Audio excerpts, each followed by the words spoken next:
All right, we're off the edge, episode 17. I'm Jake Ellenbogen. Joining me, as always, is Cameron Camstradamus Lynch.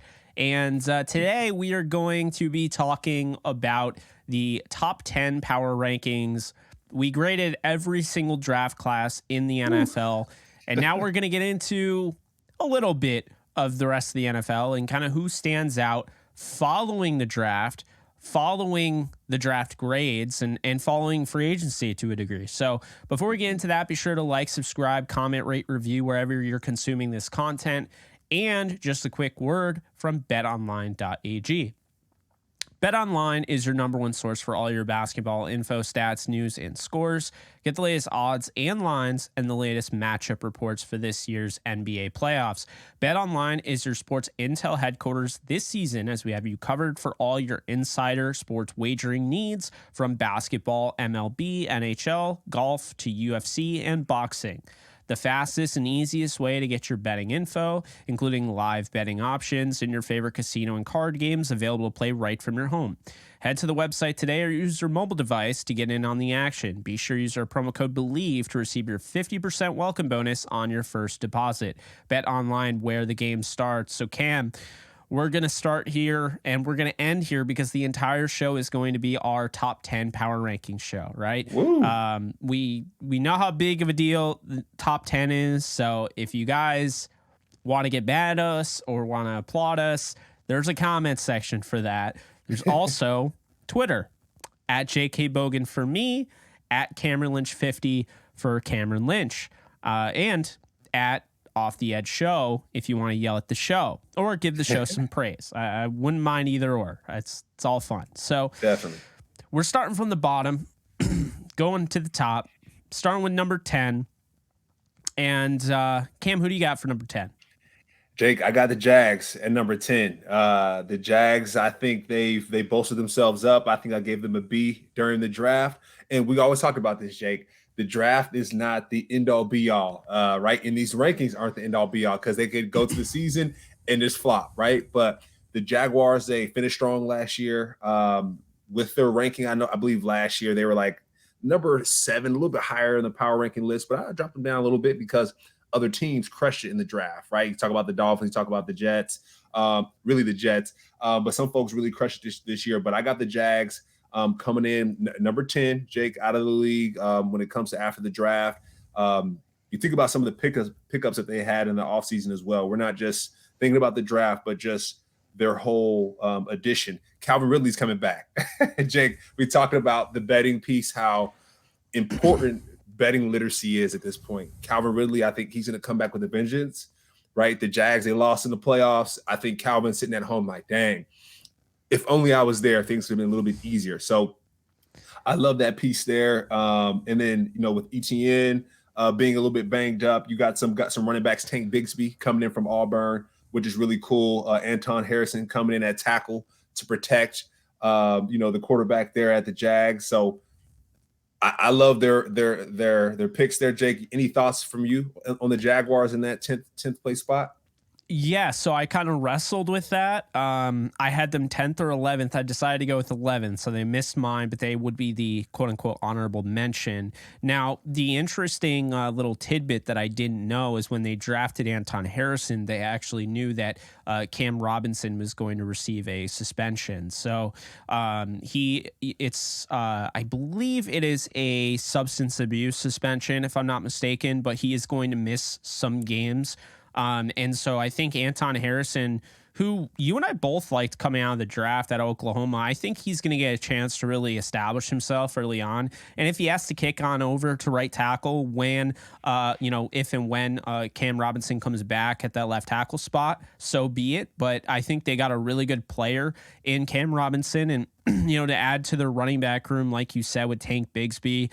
And I think, just Travis Etienne is going to be chomping at the bit because I think he was really building off of a true rookie year last year where he just was able to explode. So you have Trevor Lawrence finally with a normal coach and not the worst head coach in NFL history. You talk about that, room that they really kept, together. I mean, they did bring back Ingram. We saw what Ingram could do in the playoffs. You have Kirk. You have Zay Jones, I really like the Jaguars this year. I think there's a very high likelihood that they are going to win that division. But I went with the Pittsburgh Steelers at number 10. Now, this is an interesting one here, and I think I'm going to get some pushback on it. Totally understand. It's a little out there, but I think the Steelers are better than a lot of people think. When you look at their draft, they aced it. It was probably the best draft of anybody. Khan did an incredible job in his first draft, taking over for Colbert, who was the former GM for years. They go out, they get Broderick Jones. So, they made that trade up. They got him. They got Joey Porter Jr. They got Herbig. They got Benton. They got Darnell Washington. So I really loved their draft. And I think they just got a hell of a lot better, and they were already a pretty damn good team. When you look now, you have Benton, Hayward, and Ogunjobi in the interior, not to mention they also have Montravius Adams and Leal, who they got last year. You have TJ Watt. You have Alex Highsmith. You're going to have Joey Porter Jr. with Levi Wallace, with Minka Fitzpatrick, with Keanu Neal. You also have Patrick Peterson, who you signed. The offensive line doesn't seem like it's going to be as much of an issue with Broderick Jones. You go out and you sign Isaac Sumalo. You're going to have opportunities to, get the best out of your offensive line. And are they going to stick with a quarter for a right tackle? I don't know, but there are a lot of options there in that offensive line room. You go out and you get Allen Robinson. You have Calvin Austin, who we just talked about it with Travis Etienne. Like, he missed an entire year. Like, that last year was his rookie year. I feel like Calvin Austin is going to look at it like this year's his rookie year.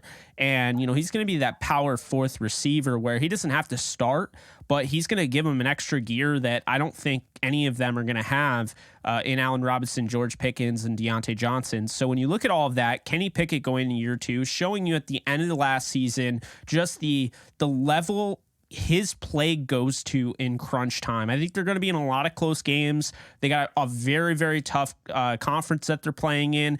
And honestly, they're playing in the best division in football, in my opinion, this year. I think the AFC North is going to be absolutely ridiculous. You have Najee Harris to run the ball. I think he's going to have a bounce back year this year. I like Jalen Warren. Overall, I just think this team is really good. And they may not be the team that you immediately think of. And I think there are a lot of people that are like really reluctant to give, Kenny Pickett praise since he didn't have the best year. But it's what I saw down the stretch that leads me to believe Kenny Pickett with an improved offensive line, weapons, and a good defense, Cam, they're going to be a top 10 team this year. Yeah, I like it. I mean, the Steelers, they make it to the playoffs every year, right? They make it to the playoffs every year. So you mentioned the draft. Probably, like I said, one of the better drafts. I mean, I just remember after covering the Steelers draft, how energized I was. I mean, Joey Porter Jr., like that story is, of course, like the top two story from that draft. We talk about the Dallas Cowboys with Deuce Vaughn, that being a great story. But Steelers, they crushed it in the draft and they get better. Jake, you mentioned just the depth that they have now at that defensive line position, the defensive back position. So they're going to create some turnovers. And when it comes to, Kenny Pickett, he has some weapons. We talked about Allen Robinson coming from the Rams. I feel like the Steelers won that trade. So they did a great job on the front on that pickup. They did a great job on the front end of the draft and then, propelled themselves in the second end of the draft. So Steelers, they're looking dangerous, Jake. I think Kenny, hopefully he can come along and, like you mentioned, figured his way out throughout this season. Number 9 for me, Jake. Number 9 for me, I got the Los Angeles Chargers. I got the Los Angeles Chargers from my side on my side last year. I think they were a little bit higher, but they dropped down to 9 for me. We talk about the wide receiver room with Quentin Johnston. We were like, is this a fit? We're not sure. Because we got Keenan Allen and Mike Williams. You mentioned having some type of a flashier player, more of a bolt or a lightning to be injected. But I do think Quentin Johnston will be that guy. Coming from, I would say, just the school he came from with that championship caliber team. He's going to be able to bring that experience from TCU. He's going to be able to bring that to the Chargers. So I love that pickup there. Immediately they help out Justin Herbert, and that's what we want to see. We want to make sure that our quarterback, who's last year his ribs were a little bit torn up, right? But he's going to be able to sling that football around nicely to another receiver, another threat. So that's always good to see. And even going into and then they also address the defensive side. So Tua Pelotu, rushing the passer. We talked about the Chargers, their defensive line being super stout, and so they added someone else to that stout defensive line. It kind of reminds me of the Raiders a little bit, where the Raiders like, hey, we have an influx of great defensive ends and great defensive tackles. Like, what are we going to do with them? So I think the Chargers have that great problem where it's like, all right, we got these elite players on the defensive line. What are we going to do with them? So I think that's just dangerous in itself. You think about the Eagles. So we're going to talk about them, I'm sure, a little bit later, but they're amping up on their defensive line. And so when you think about, Jake, a quarterback stepping in to play a football game and you're lined up against some monsters, that's tough. That's a long day at the office. You just know, like, hey, I got to get this ball out within 2 to 3 seconds. If not, my wife's gonna be complaining back at home because my neck's gonna be hurt. So no, but I love the pickups from the Chargers. We talk about some of the receivers. Darius Davis. I know we talk about having that gadget type player. I think the Chargers kind of address that there. So they got 3 monsters that can go for the deep ball, 50-50 balls, red zone, and then we got Darius Davis who can be there, your gadget guy, and then Max Duggan. Jake, the fact that they got him at number 7, that's insane. So we got someone who can step up off the bench and go win football games. He wins the national championship. The fact that you got him at the 7th round, that's excellent. Chargers, number 9 for me on the power list. So I like the Chargers. They didn't make my list. Yeah, I thought they had a solid draft, like you and I discussed. I do think that there's something missing with them. I guess really what it comes down to is, I don't know if it's coaching or just late in games, the Chargers do not finish well. And I think we saw that against the Jaguars last year in the playoffs. Perfect example of that, where you have a guy in Trevor Lawrence who threw 4 or 5 interceptions, was able to come away with a win. That shouldn't happen. It's not like it hasn't happened before because cough, cough, Russell Wilson did it. But they have the talent. Don't get me wrong. And Justin Herbert, I mean, he's one of the best quarterbacks in football. I mean, he's fantastic. I don't know what's going on with Austin Eckler. I think that's one thing I really need to figure out. Where's Austin Eckler playing football next year? Is he staying with the Chargers? Like, that's up in the air to me. So I don't really know. I'm not comfortable putting him in the top 10. So number 9, I'm going to go with Miami. The Miami Dolphins. I think they got really good. They make that trade with the Los Angeles Rams, acquiring the rights to Jalen Ramsey, adding him with X Howard, and then you go out and you get Cam Smith in the 2nd round when you don't have a 1st-round pick. You just bolstered your cornerback room. You also have Nick Needham, who I think is underrated. And they have guys like, you talk about Javon Holland and Brandon Jones and Deshaun Elliott in the secondary. They've really done a nice job. They gave away a 1st-round pick to Denver for Bradley Chubb. They have Jerome Baker. They have David Long from Tennessee, the linebacker. You look, Jalen Phillips is a 1st-rounder in his own right, and I think he is going to be an absolute outstanding pass rusher over the course of his career. You got Christian Wilkins. You got Raekwon Davis. You got Zach Seiler. You got Emmanuel Ogbah. I mean, the list really goes on with them. They just have such a nice-looking roster, and really, if Tua stays healthy, the sky's the limit with Miami. I'll be honest with you. I mean, Jalen Waddle, Tyreek Hill are just not guardable in this league. Cedric Wilson, underrated receiver. We saw what he did in Dallas. Didn't really get a chance to do a ton last year, but they really like him. They got Robbie Chosen Anderson. He's somebody that can stretch, go over the top and stretch the defense out. You got Braxton Berrios, who was Mr. Utility for the Jets. So they saw him pretty frequently. There's another guy on this roster, though, Eric Izukanma from, I believe, Texas Tech. Really liked him in the draft. Goes 4th round in 2022. Don't sleep on him, because this is somebody I think could have a really good preseason and maybe push his way into that rotation. But either way, they fixed the offensive line, at least for the most part. It's a pretty nice offensive line now. You look at it at least and you're like, oh, okay. Teron Armstead, you go out and you get Eichenberg, 2nd round, 2021, Connor Williams, Robert Hunt, and then you have Austin Jackson. You go out and get Isaiah Wynn the other day. I mean, really liking the look of Miami. And I mean, that coach, he can coach, man. You know, Mike McDaniel, his first year, he's got Vic Fangio as his defensive coordinator. Dolphins are going to be a problem. Yeah, no, I agree. I had him on my list too, Jake, and I figured you would go with him. So I was like, all right, let me just pick another team, right, and see how that goes. But no, the Dolphins, they might have gotten snubbed, well, through their own actions, right, not having a first round pick. But with the few picks that they did have, Jake, they capitalized on them. You got Devon A-Chain, right, coming out of the running back, out of the backfield with that super speed, Jake, that home run speed. So the Dolphins, like you mentioned, just they made some great moves, getting Jalen Ramsey. For the Rams fans, that hurt our soul, bro, because we got Hunter Long, and hey, Jake, I was actually looking at Hunter Long's stats. I saw that he only had maybe about 2 catches 2 years ago. He had 1 catch for 8 yards. So the fact that the Dolphins offloaded that and then brought on Jalen Ramsey, they definitely won that trade. It hurts my heart. We do believe in Rams podcast, so it hurts my heart saying that, but we're talking about the Dolphins now and their power ranking. They definitely leveled up this offseason. So shout out to the Dolphins. Great job there. My number 8, Jake, going to the Baltimore Ravens. I mean, you talk about what they did right before the draft. Day before the draft, they lock in Lamar Jackson, former MVP. Thankfully, that happened after Aaron Rodgers got his stuff taken care of. So Aaron Rodgers happens, great. Now let's take care of Lamar Jackson when it comes to the NFL. He's taken care of, highest paid quarterback, and he got what he needed. Odell Beckham, that addition beforehand, right?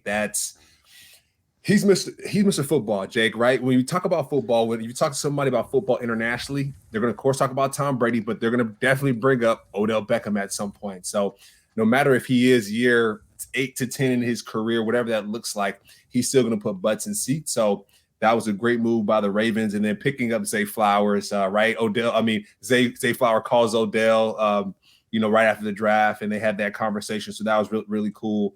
Nelson Aguilar, in free agency, that's a nice pickup as well from the Ravens. So, Lamar has options. Rashad Bateman, right? He has options. He has essentially a whole bunch of first rounders to throw the football to. The previous year, he had DeMarcus Robinson, Sammy Watkins, and Devin Duvernay, and James. So it was a little tough there, but he has now a nice arsenal to throw to. You got Andrews as well, who's a top tight end in the league. So I like the Ravens, Jake. I like how they're cooking this year, so I got them as number 8. Yeah, I think really the Ravens are always that team on paper or just in general. Preseason, they're always in my top 10. And they're always in contention to be the AFC champion for me going into the season. That's not the case for me this year, but I do have them on the list. I won't tell you where because we'll get to it. But I very much like them, and I think as long as Lamar Jackson's healthy, this team's good enough to win it all. And going out and getting Zay Flowers, I already told you. I mean, I thought he would have been just absolutely electric for the Chargers, and I think he's going to be electric. He gives you that like Antonio Brown-esque, receiving ability.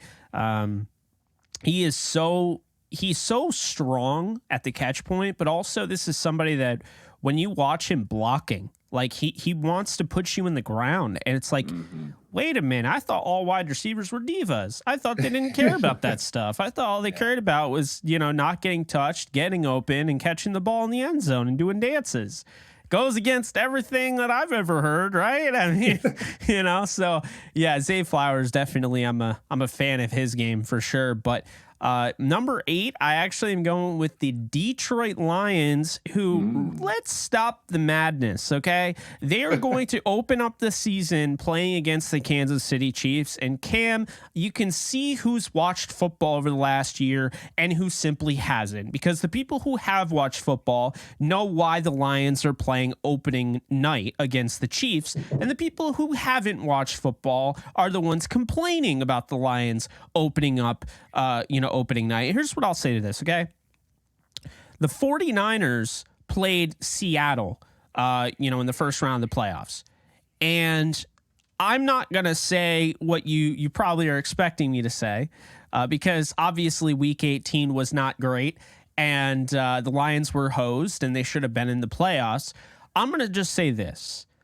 I think the Lions at the end of the year, the ball that they were playing, what Dan Campbell was getting out of that team, what Jared Goff was doing with the football, because he hasn't thrown interceptions since week 8? I saw a stat. It was crazy. Just the level that the Lions were playing at the end of last year, they were the third best team in the NFL.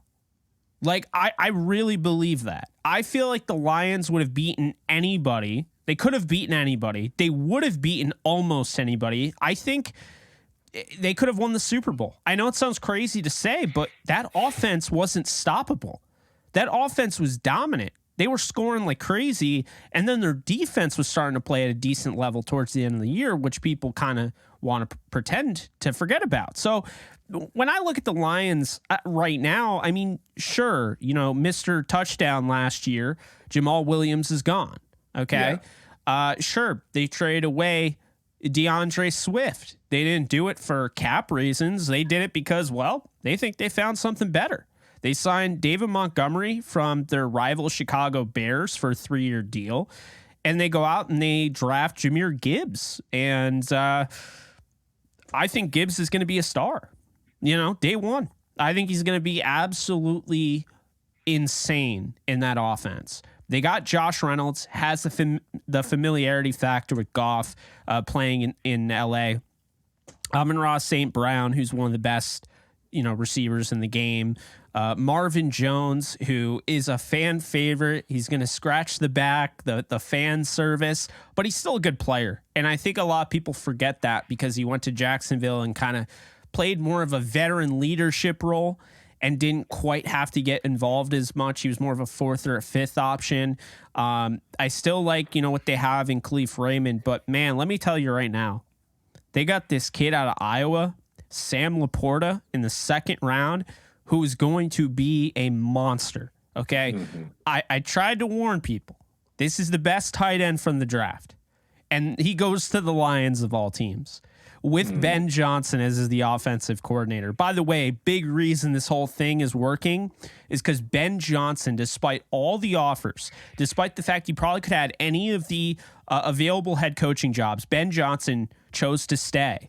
He wanted to stay because he saw what they were building. And so with Ben Johnson returning, Jared Goff still at quarterback when they could have had any quarterback they wanted with 2 first-round picks. They could have moved up and gotten any of their guys. They're sticking by Jared Goff. They're sticking by their offensive coordinator. They didn't do something stupid and fire Dan Campbell, right? Aaron Glenn is back as defensive coordinator. So what do? They go out and get Jack Campbell. Wasn't the biggest fan of the pick, but hey, he's a good football player, right?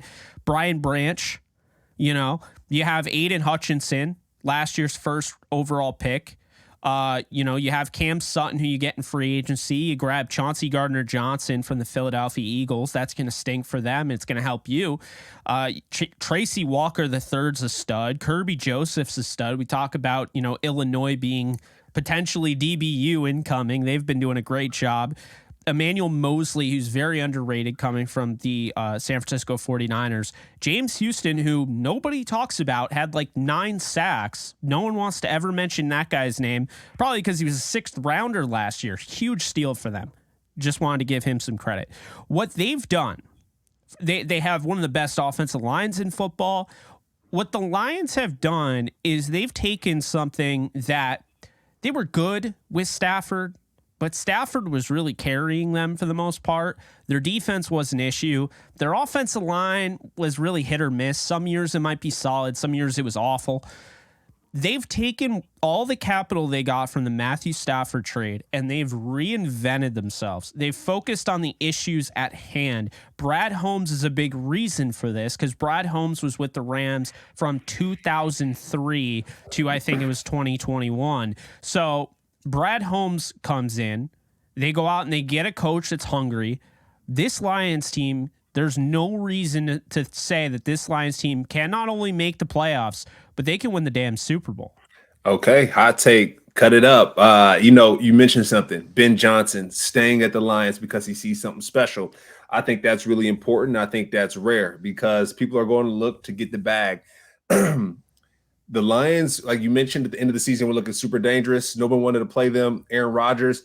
It probably could have been one of the reasons why, hey, while we're leaving this place, it's my last game here.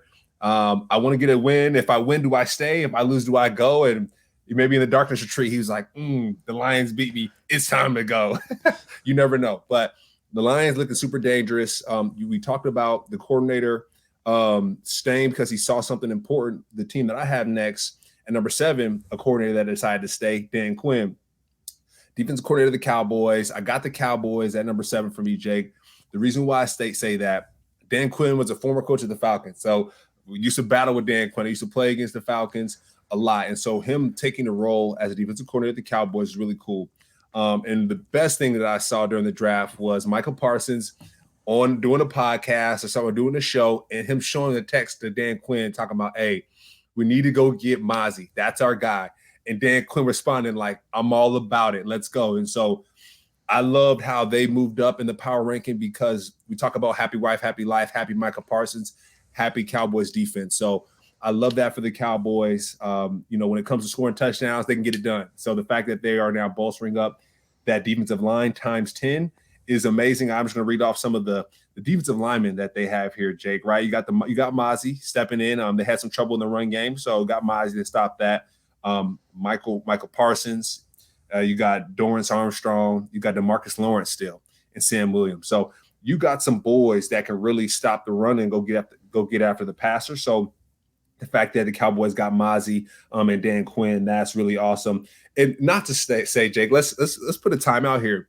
The Cowboys had the best story of the draft, right, with Deuce Vaughn and his dad. That was the best story. So they're just going to jump up a little bit even more, right, in this ranking piece here. But I love the way what they did in the draft. Great stories, great job by them. Luke Shoemaker as well. We talk about a great tight end. He's one of the better tight ends out of the draft. I wouldn't say number 1, right? You mentioned number 1, but Luke is in that top 5 out of the tight ends coming out of the draft. So I love that pick there, where Dak can have someone to throw the football to. So right, he's getting in trouble. Hey, let me dump it off and give it to someone who can make some plays. And then they even double up even more in the draft, right? With more edge rushers. So, hey, the Cowboys are looking dangerous. Like I said, we got Deuce Vaughn to back up the running back room. I know Ezekiel Elliott left, so we got Deuce Vaughn to step in and support.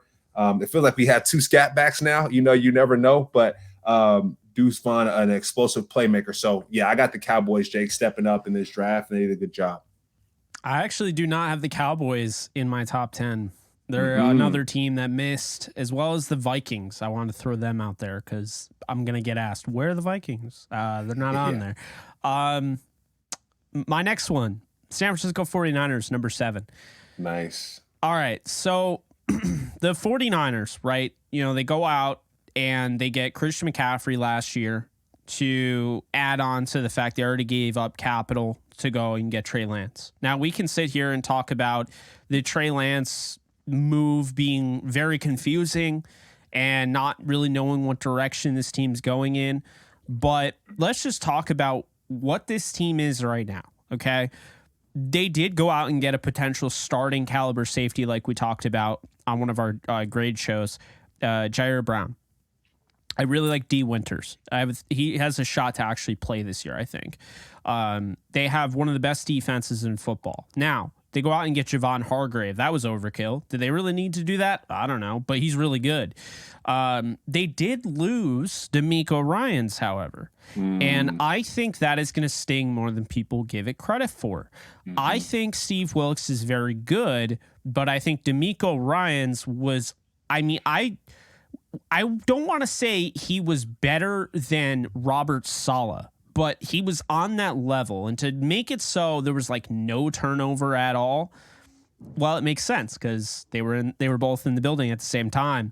That's not the case with Mr. Wilkes. No. He's a new guy. And so things might be similar, but it's not the same thing as just having a guy come in, to a position where he's already in the building while the other guy's manning that position. So I really do like their defense, but don't be surprised if they aren't as dominant, aren't as well-oiled as they were last year. However, I do think Javon Hargrave, they deserve praise for.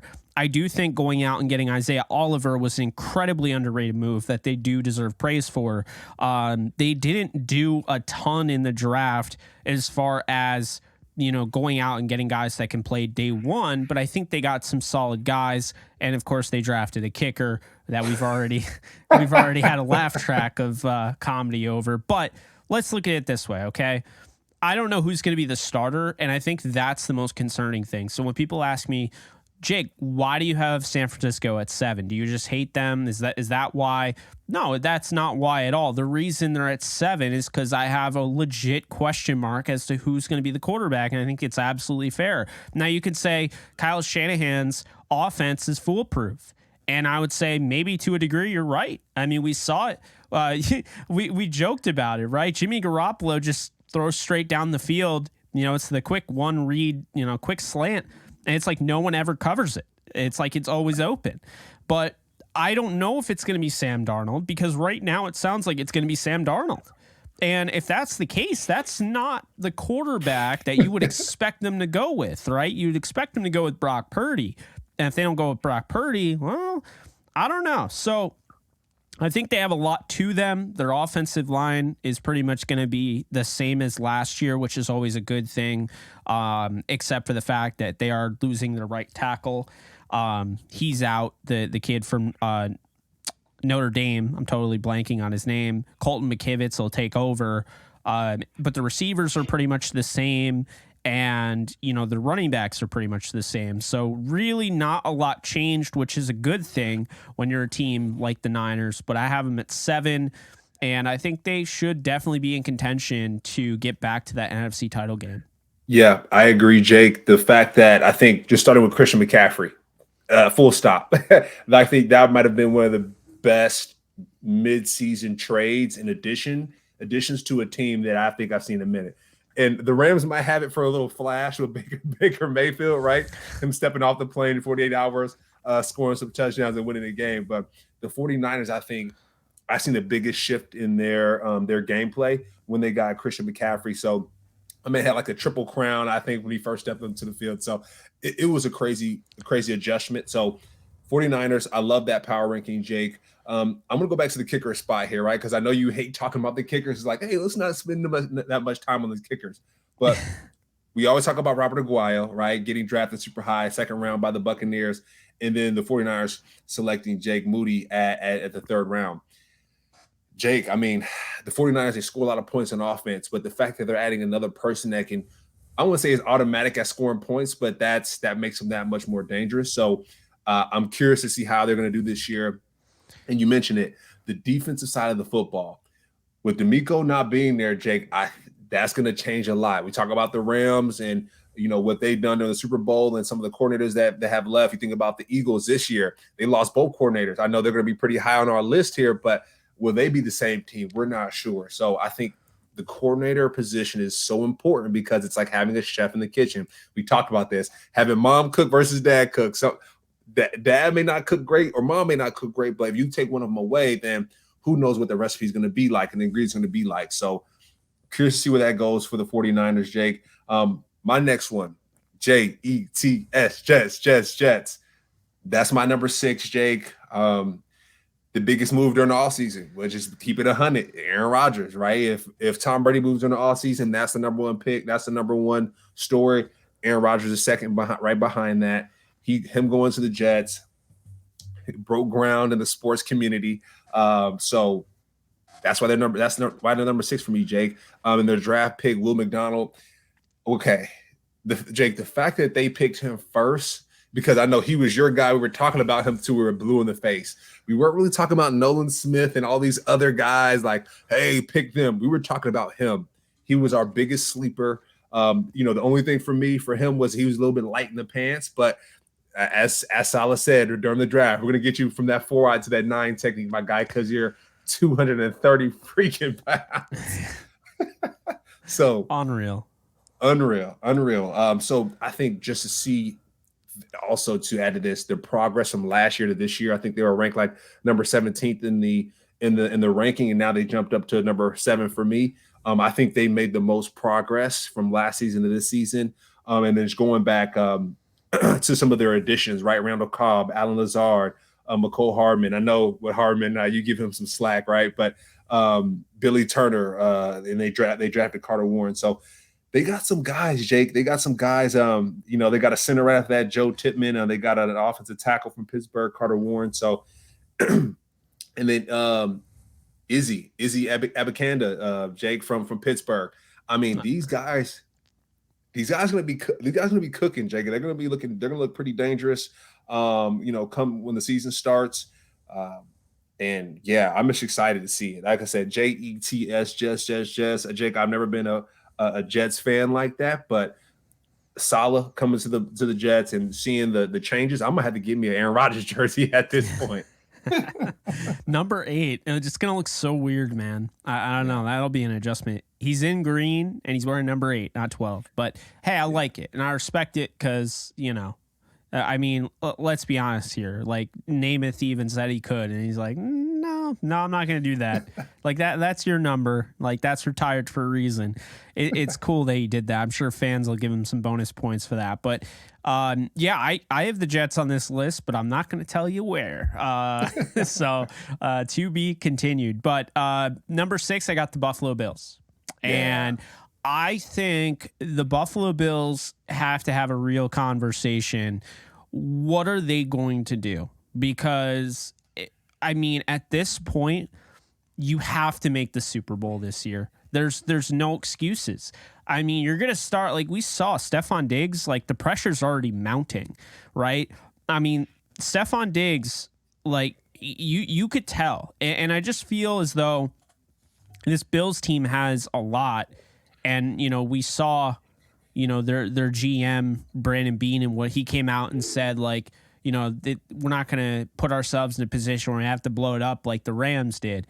And it's like, well, the Rams got a Super Bowl. So you gotta find a way to at least get to a Super Bowl, right? Yeah. You owe it to that community. You owe it to that fan base. That fan base went 4 straight years, lost all 4 Super Bowls. So they got to get at least one ring, my guy. You know what I'm saying? Yeah. So they're trying to jump through tables, Jake, without a championship.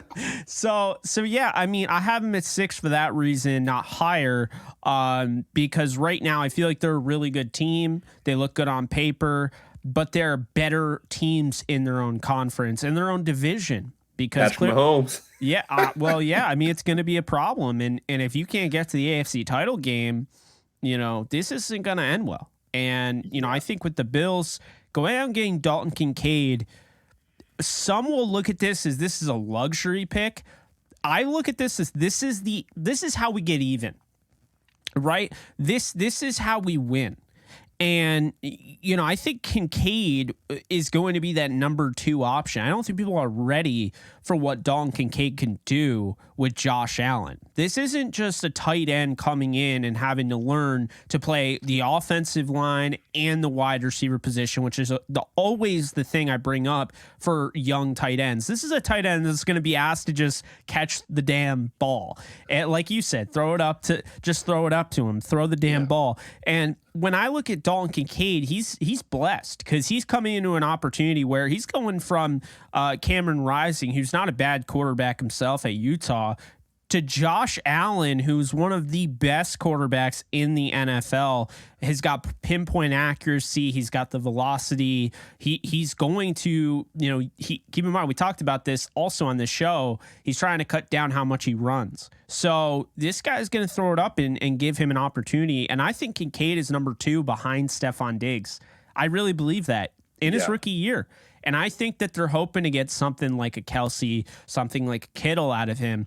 And I think when they look at other teams around the league, they're like, man, Dawson Knox in the red zone is like automatic. But we need a guy that's going to do everything like in the red zone, right? Not just the red zone. And so I think that's why that they went out and got Dalton Kincaid. He could be a mismatch. He can be a matchup nightmare. And when I look at him, I'm thinking, okay, the Eagles, you got your Dallas Goedert. The Chiefs got your Travis Kelce. 49ers got Kittle. You know what I'm saying? I just think like with the Ravens with Mark Andrews, this is going to be a big slot guy. This is going to be like a combo, just a big wide receiver. Because I don't think they're going to even try to step in the pool of like, hey, we want you to develop as an all-around receiver. They're like, this is the mission. Go out, catch passes, and then we'll work on developing the rest of your game. And I think that's the smart thing to do because he's so good in one area. I actually really like the fit, Cam, and I really liked when they got James Cook last year, and I liked the way he played down the stretch last year. They go out and they get Damian Harris. He's a solid runner. They got Latavius Murray, Naeem Hines. They got Jordan Mims, who I liked in the draft out of Fresno State. They still have Gabe Davis, who can, stretch the field deep down the field. They go out and they get, they had Khalil Shakir, 5th-round pick last year, can make plays after the catch. But Deontay Hardy, who had a kind of a banged-up job last year as a return guy, is kind of a gadget guy in New Orleans. He's coming into this organization. He can do some things. Offensive line is looking good. It's looking stout. And then, you look at the defense and, well, nobody's going to question the Bills' defense. So I like this 6th spot, and I think you could definitely make an argument they should be higher, but they are definitely, in the top 10, no doubt about it. Yeah, Jake, I think at this point now that we're getting to like our 5, our top 5, top 6 teams, I think we'll have a little bit of crossover here. So you talk about the Bills. I can have them a little bit higher, Jake. I have them a little bit higher, but I'll talk about them now. We talk about the big story, Josh Allen. Hey, that was all season. Josh Allen, we need you to throw more rather than running more. Protect your body. This was coming out of the owners' meeting. So that was a big piece. Okay, fast forward to the draft, Jake. I see a clip actually last night. Folks in the war room, one of the guys was like, man, now that they got Dalton Kincaid, I can sleep great at night, right? One of the guys said, it might have been the GM, Jake, Mr. Bean. He said, I can actually sleep better at night because we got Dalton Kincaid. So going back to your point about the teams that find success have great tight ends. You think about down the street or in the same division with Travis Kelce. The reason why Patrick Mahomes is so successful is he has a Hall of Fame, the best tight end ever to play, but also has other people to throw to, and he has one of the better coaches. let's not look past that. He has one of the better coaches that's probably going to be in the Hall of Fame as well. But I think the key to this is having this offensive line block for him, as in Josh Allen, right? So he didn't have to run so much, but then also having an option to go to if he decides to run. Who is he going to throw it to? Who is going to give it to? So I love how they went in the draft and they got him somebody, and they got him somebody who can block, right? You got him with the Osiris Torrance out of Florida, and then they went and got Justin Short out of Florida. So you got 2 athletes from the same school that could be on the same page. So they're getting him tools to not run the football. And then let's go on the defensive side, Jake. My guy Dorian Williams. Now, we talk about the Cam Stradamus piece, and it's just crazy the fact that we tied this in here, with Dorian Williams. I know, for me, what got it, Jake, was the dreads. The dreads are what got me when it came to him. And I was like, oh, he reminds me of somebody, right? The Edmonds brother. And so I really liked him there. I'm glad that they picked him. They talk about his coverage skills, Jake. They're next level. When it comes to Dorian, he can run to the football, and so he's going to be that leader on the defensive side. So they got better this year, Jake, the Bills. And I know it took a long time to talk about them, but they were top of my list. Jake, and I'm going to jump to 6 really quick, and I'll pass it to you. I had the Dolphins.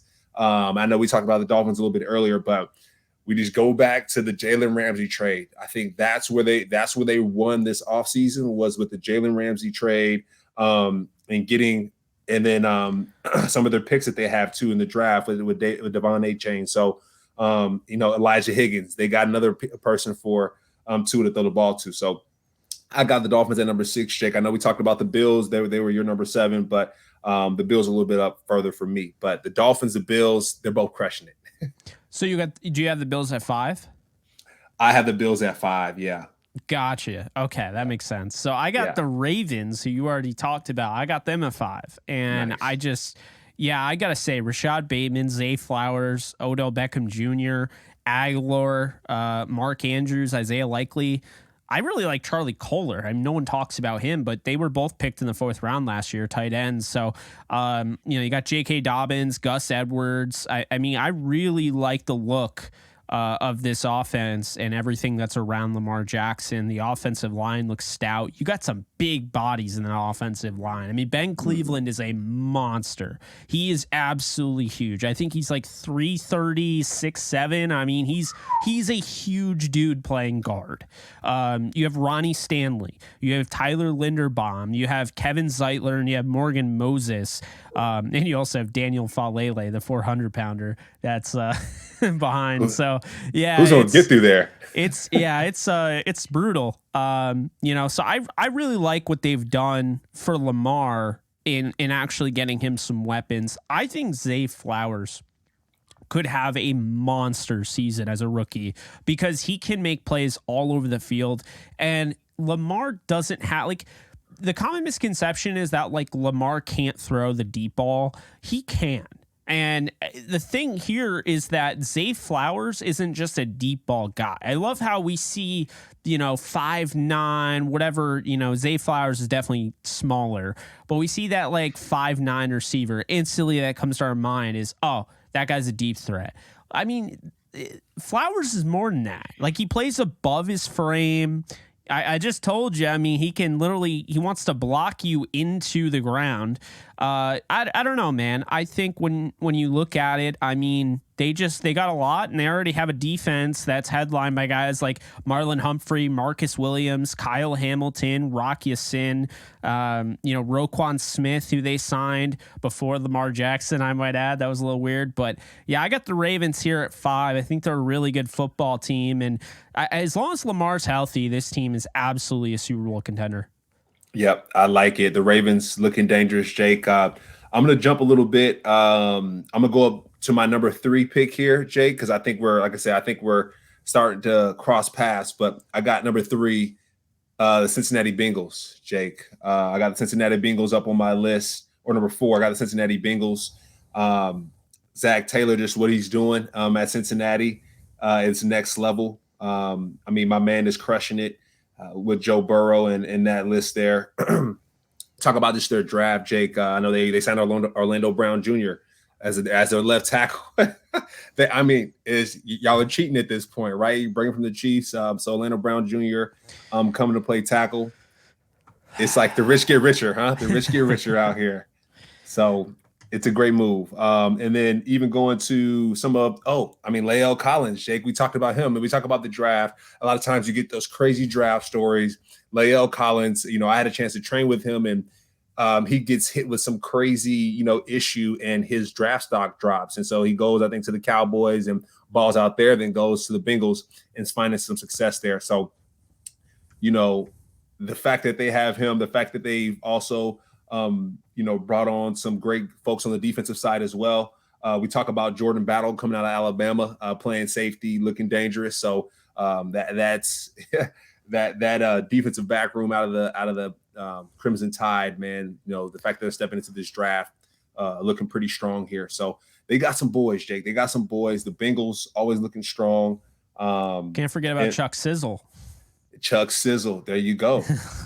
Chuck Sizz, got to have him. And then, also going in the wide receiver room, Jake, you got Tyler Boyd, but someone to come in and step in for that, Charlie Jones, coming out of Chuck Purdue. Sizzle. Chuck Sizzle. Sorry, Chuck Sizzle. That's your guy, Chuck Sizzle. Exactly. Stepping in that piece. I think 2.7% drop rate. So he's catching every football that gets thrown his way. So, man, the Bengals, we talk about the rich getting richer, getting Miles Murphy to on the edge, right? At their first pick at number 28 coming out of Clemson. Man. Yeah. I hear you.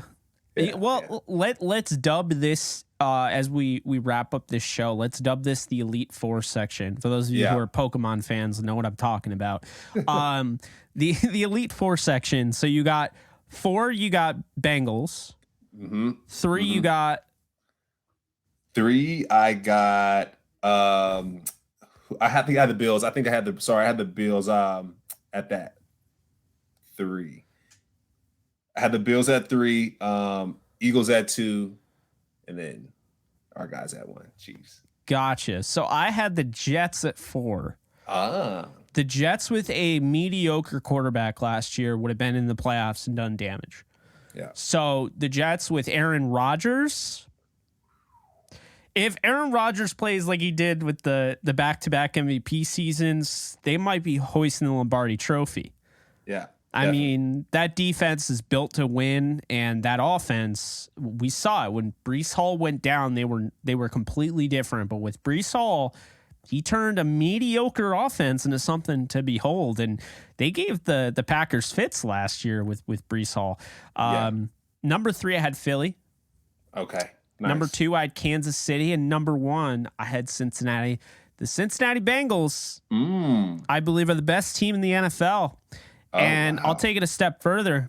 I think they're going to be winning the Super Bowl. I think Joe Burrow, all right, I'm tired of all Joe Burrow's already been to a Super Bowl, and if you lose the first Super Bowl, you don't normally go back. Tired of all that, all right? Yeah.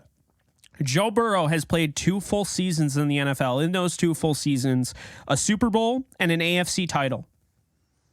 Okay, I don't really care what people say. Joe Burrow is one of the best quarterbacks in the NFL. He's got a ton of weapons, right? Really good offensive line, like you mentioned, with Orlando Brown Jr. and like Jonah Williams. They go out and they get Irv Smith, who I think is underrated, and we talked about how important these tight ends are. Then the draft, I mean, they hit an A+ in that draft, in my opinion.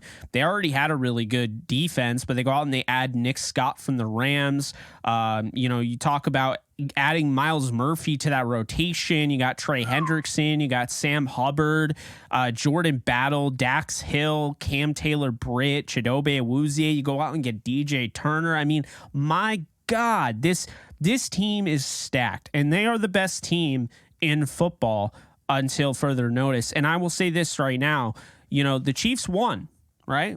They won last year. They did. Mm-hmm. That was the first time they've ever beaten Joe Burrow. Joe Burrow Joe Burrow and the Bengals had won 3 other times. So, and that game came down to the wire too. Maybe a couple calls too, if you want to go there. So next time, this could be in Cincinnati, and it could be a different game. Might not even be against the Chiefs, because I'll tell you right now, the AFC is just a dog pile. There are so many talented teams, that I don't know who's going to come away with it. And I feel like we'd be remiss to not mention the Eagles and the fact they won the NFC title last year. They were in the Super Bowl. They were very close to winning it all. I think the Eagles are really the team to beat in the NFC. But after that, it's just the NFC is just not that great. And I think that's kind of the pattern you and I had in our power rankings. I mean, when you look at our top 10s, I have 3 teams in the NFC, 7 out of the AFC. Yeah. I mean, 7 out of the AFC, and think about it, not all of these 7 can even make the playoffs, I don't think. I don't think it's even possible. Yeah. I mean, that's crazy. Yeah, no, and I go to the NFC side, going back to the Eagles, just looking at the defensive linemen that they got, right? Guys that come out of Georgia, that's next level. That's next level with those Jalen Carter, Nolan Smith, rushing the passer, and then even going to the Illinois, right? DBU with Sidney Brown. So these guys are hitting everywhere they go, Jake, when it comes to the Eagles. They got Tanner McKee, right, to back up as quarterback. We talked about how important the quarterback position is and how quarterback is currency. So, the Eagles have definitely turned the corner. The NFC is looking like theirs, Jake, at the moment, unless someone else wants to come in and contest. And then going back to the AFC, super stacked. The Chiefs, though, Jake, I know they won last year, but the thing that gets me is their draft picks, Jake. They got someone from Stephen F. Austin, SMU, and Ball State, right? Nick Jones coming out of Ball State, and their 7th round pick and Nick Jones coming out of Ball State might be a starter, right? Come, in a certain amount of weeks, or depending who's next up. So the Chiefs are looking dangerous too, Jake. So I'm excited to see what happens. Like you mentioned, the Bills, they have to win at some point, or someone is going to leave there. And then the Bengals chomping at the bit, right? Joe Burrow, LSU, national championship and champion in college, and then finding the Super Bowl in his first couple of years in the NFL. So I like it, Jake. It's going to be a great year this year. I agree, man. I mean, we've seen teams get closer than the Bills and still blow it up in 2 years. So it's been kind of a miracle here that the Bills are still somewhat together, because normally you'd have guys wanting out. But huge year for them. They have a lot of pressure on them. Before we leave, just want to wish a happy birthday to Cam's former teammate and one of my all-time favorite players, Robert Quinn. Happy birthday to Robert. He's turning 33 today. He's a former All-Pro, 3-time Pro Bowler. He was the 2013 Pro Football Writers of America Defensive Player of the Year. Should have been AP. Played 7 years with the Rams, 3 years with the Bears, 1 each with Philly, Dallas, and Miami. Started 142 games, 102 sacks, 32 forced fumbles, and he's still playing. We don't know, how that's going to look, how much longer he'll be playing, but it's 2 years ago. He had 18 and a half sacks. The guy is just ridiculous. Yeah. Happy birthday, Rob. We call him Gumby, Jake, right? Because he can bend, he can do it all. Sack master. Happy birthday, Rob. So, yeah, happy birthday, Robert Quinn. That is going to do it for us. Be sure to like, subscribe, comment, rate, review wherever you're consuming this content. Be sure to follow us at JK Bogan, at Cameron Lynch 50, and at Off the Edge Show. You could also subscribe to our YouTube channel as well. But we'll see you guys soon. Take care, folks. Later. Peace.